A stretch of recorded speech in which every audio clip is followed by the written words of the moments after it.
I mean, the decision to use nuclear weapons is a terrible moral challenge, terrible moral decision. Morally, it will hurt us or whomever who could use it. But sometimes you have to choose.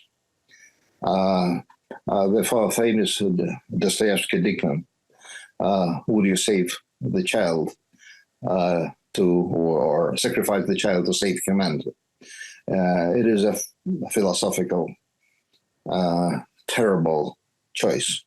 But I decided to become unpopular, taking the choice of saving the humanity. We have been wrong for many years by not stopping NATO expansion because it led to war. And I have been telling for 25 years, some others too, that if it is not stopped, it will lead to war. Now I'm saying that if Western defensive expansionism and aggression is not stopped, that would lead to World War III. I was right on on my first prediction, as well as my many others, and I hope that my voice, however weak it is, will help us all to avoid first a nuclear war in Europe. A big war is already happening, and second, the worst, and that is the World War III, nuclear world war, which will be end the humanity and leave, the remnants of it on the radioactive active ruins. That is a real possibility. I hope that, as I've said, that it will not, if we really put this issue on the table, the West, which is losing all strategic thinking it had accumulated over centuries, would back off because they are running amok. They're desperate, irresponsible, and the political leadership of most of the Western countries have been degrading for several decades. And you think NATO Article 5 is a sham? The US would not come to the rescue of the European countries that were hit?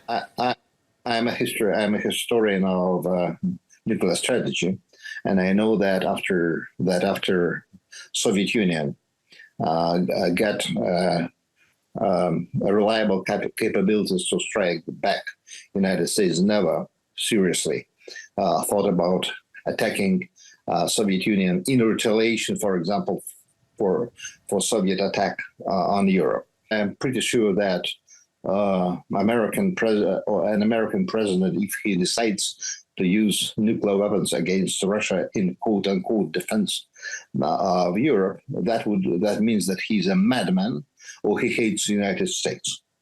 I hope that times would not come when such a madman will be installed in the White House. But we see that over years, the degradation of the level of the American elite, including those in the White House, is very obvious. And we do not know who will be there 5 or 8 years from now. So we have sooner or later to use some kind of weapons, of longer range weapons, if NATO will continue its war against Russia using Ukrainians as a cannon fodder.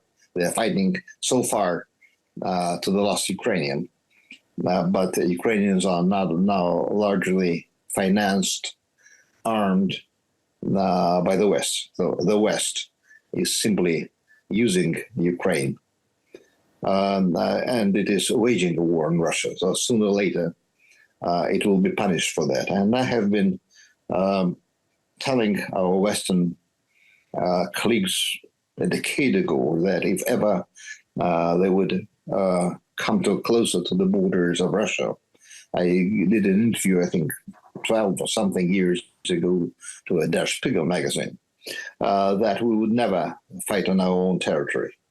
And we're fighting now on the Ukrainian territory, which of course breaks my heart because they're fooled. They are becoming many of them are becoming ultra-nationalist and even neo-Nazi, but still they're brotherly people. But there will be no grief if we strike, when and if we strike, those countries which are supporting Ukrainians and using them as cannon fodder.